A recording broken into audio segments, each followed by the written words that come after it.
संत सेवालाल महाराज जयंतीनिमित्त घेतलेल्या पत्रकार परिषदेत तरुणाची दमदाटी। बंजारा समाजाच्या विविध संघटना आणि बंजारा समाज बांधवाच्या वतीने रेणुका बँक्वेट या ठिकाणी काही दिवसांपूर्वी पत्रकार परिषदेचे आयोजन करण्यात आले होते। यावेळी सेवालाल जयंती उत्सव समितीचे अध्यक्ष आशुतोष मिलिंद नाईक यांनी दिलेल्या पत्राचे वाचन करण्यात आले। परंतु विशेष बाब म्हणजे त्यांनी दिलेल्या पत्रावर केवळ त्यांचीच अध्यक्ष म्हणून सही आहे, बाकी समितीमधील इतर कोणत्याही सदस्यांची त्यावर सही नाही।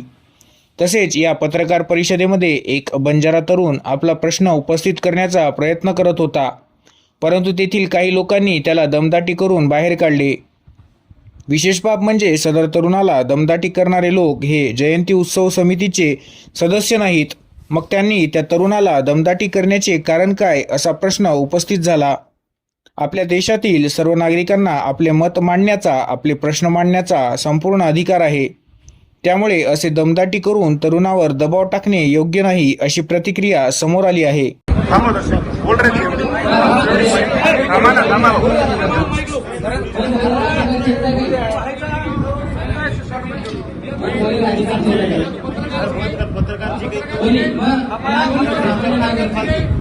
समाज